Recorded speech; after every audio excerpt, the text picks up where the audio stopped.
Good morning. I thought I would film a little quick day in the life and kind of just do like a life update because Yom Kippur is tomorrow night.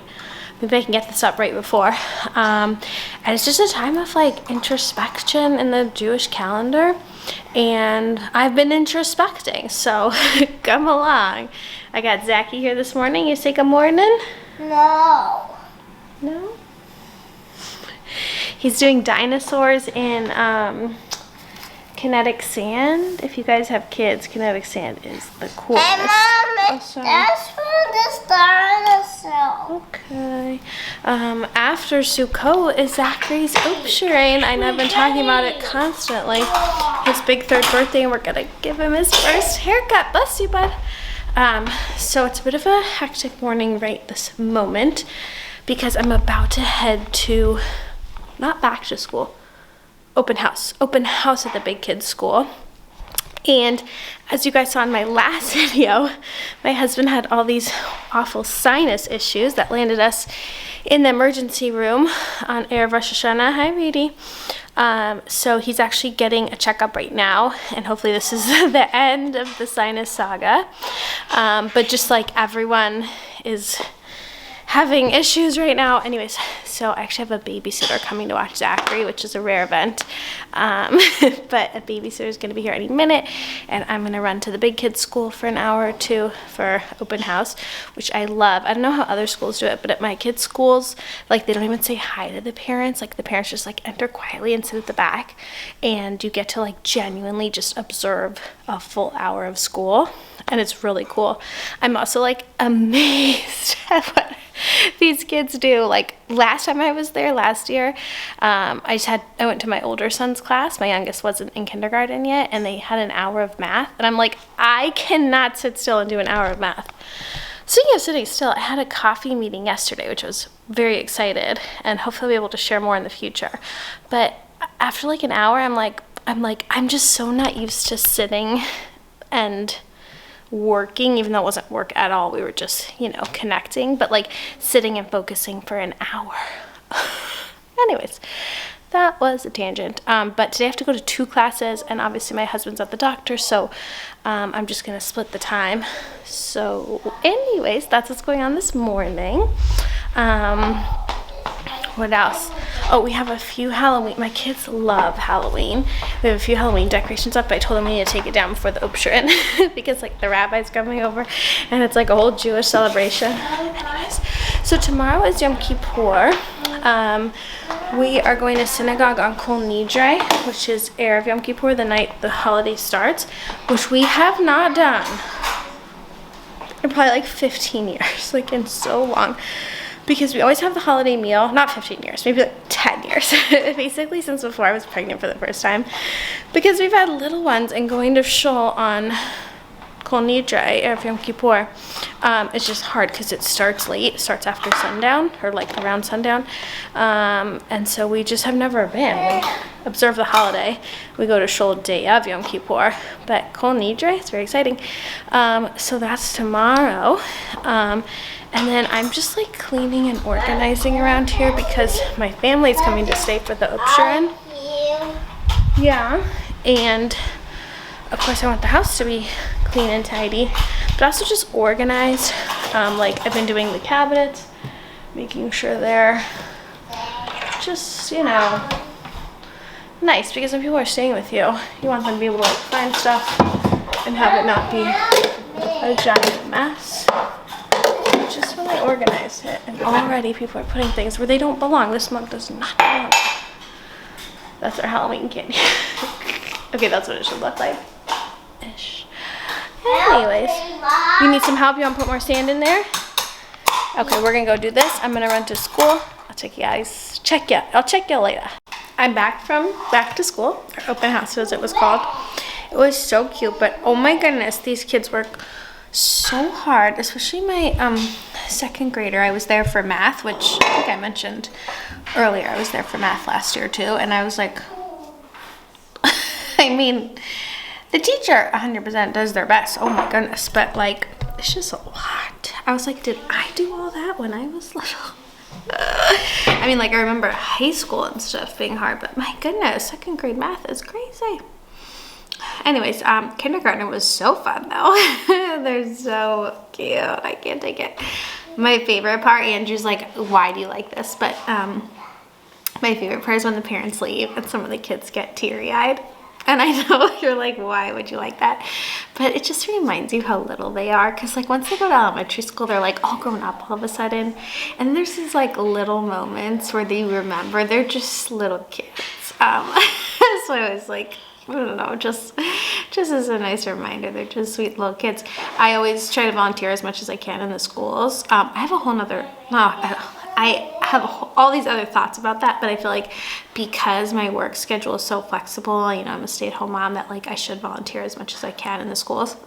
Anyways, I also enjoy it. But I was there once for some party, and one of the kids, we were playing bingo, and he started crying because, I don't know, he like was lost on where we were on the bingo card or whatever. He was so sweet, but it just like, I was like, oh my God, they're just like little babies. You know what I mean? Like they're doing these hard math problems and everything, but they're just little kids. Okay, that was a tangent. I am sitting here with my new jars. I just got these in from Target. These were on sale for like $7. So I'm gonna do a candy buffet for the birthday party for the Upshuren. And I was looking for jars. You can get stuff at like, well, on Amazon, but I wasn't seeing anything that great, but like Dollar Store, Party City, like just plastic ones that you'd kind of have to throw away. But they're honestly not that cheap. They were like $7 for like this, and this is like a glass one from Target that I got on sale that I'll definitely reuse for stuff. So I thought that was pretty good. So I have 2 of these big ones, and then I got 3 that I just have to pick up from the store. This I have had for years. It's from West Elm. That's from nuts.com. They sent me this beautiful arrangement. It's so heavy. There's so much in here. Look at this. They were sending me because they do like holiday gifting for Rosh Hashanah. But I was like, that's perfect, because then when all my family is in town staying with us, they can snack on those nuts and dried fruit.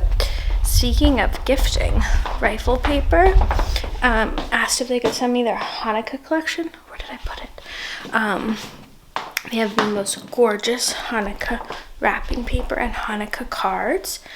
But with that, they also sent a few of just their like gift items, which are so my style. So I have definitely been loving the holiday gifting that's already begun. By the way, my office has turned into disaster zone for putting all the party stuff. Like, look at this that they sent me. This is like a keepsake box. I am going to get down the wrapping paper though, because I feel like seeing as they sent it to me, I might as well show it to you guys. And instead of just their everyday gift items, I'm going to put all the gift wrap up here in the closet. And this is, are you ready for beauty? Look at this Hanukkah design. And they also sent me again just their like everyday, well not everyday, some of their other collection.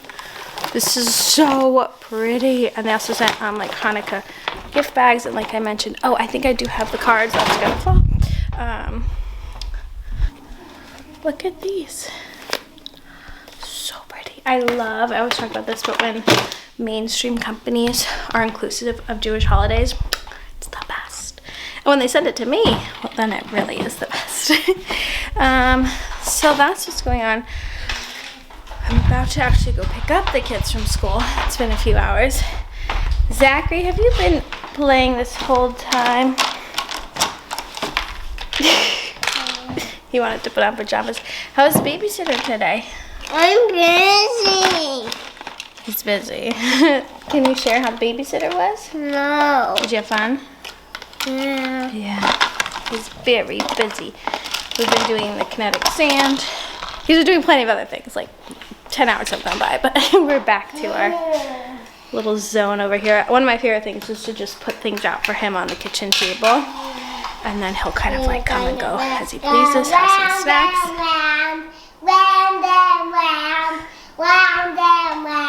do some singing. Alright, that's what's news here. I want to talk to you guys about Yom Kippur, and I'm going to do that in the next clip. So let's talk about mentally and spiritually preparing for Yom Kippur.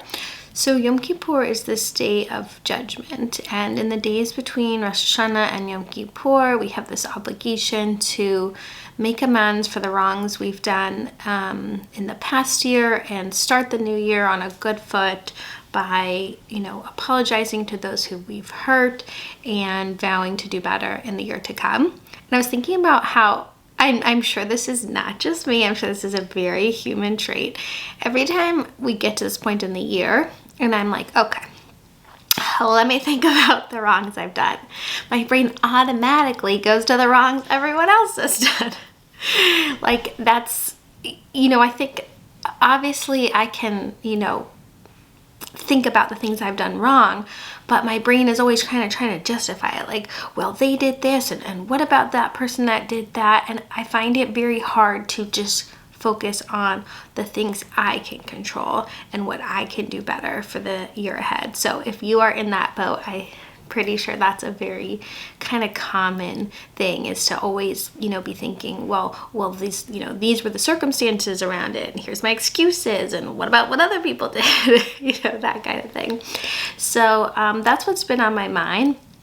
And I have been thinking, trying to push through that and think, okay, even, with those circumstances, even with the wrongs and hurts that other people did, what can I control? What was my place in it? And not just what can I control, but what are kind of my spiritual or emotional goals for this next year? Like how do I want to present myself?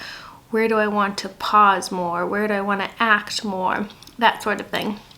I think for me, one of my things that I always work on is being more direct, and rather than not being aggressive, but being more, honest and just open with how I'm feeling, rather than just kind of holding it in and, maybe not doing this or doing that because I feel a certain way, rather than just telling the person, oh, I didn't like when you did this, or whatever it is. So trying to be a little bit more direct in effort to strengthen relationships. I think that's where the pitfall is I tend to just be, if someone isn't acting the way I like, I'll just kind of pull back and be more reserved, try to see them less, that kind of thing, versus just giving them the chance to explain themselves, or they probably it's nothing where they're like actively kind of hurting me. It's not kind of that kind of thing. It's more just like, oh, I don't like that, so now I'm not gonna see them. Little things like that. So that's kind of something I've been working on. And then just always trying to be more patient with my kids and stuff like that. I'm a pretty patient person. A lot of my friends will comment on that. There's generally a lot of chaos around me, but I do think there's times, I know, like at the end of the day around bedtime, I'm always like, like, why can't I read them stories in the morning, when I have my energy? Like, it's like, it's always bedtime when they're like, oh, I want another snuggle, I want another story. And I'm like, oh, I just want to lay in my bed. So trying to, make sure that I am, kind of being the mom I want to be, even at those harder times of the day. So that's what's on my mind. I'm wishing you all a Gemar Chatima Tova. May you be sealed for a good year, good health and peace, and all of those good things. Let me know. I'm probably going to end up posting this after Yom Kippur, so let me know how your high holidays were. I'd love to hear about them. And I guess we'll be catching up after Yom Kippur. Sukkot, Simchat Torah, Zachary Zupshur, and we still got a lot going on this month. And that's in addition to all the American holidays. Halloween, Thanksgiving, all that. So thank you so much for watching this video, and I will see you in the next one. Bye!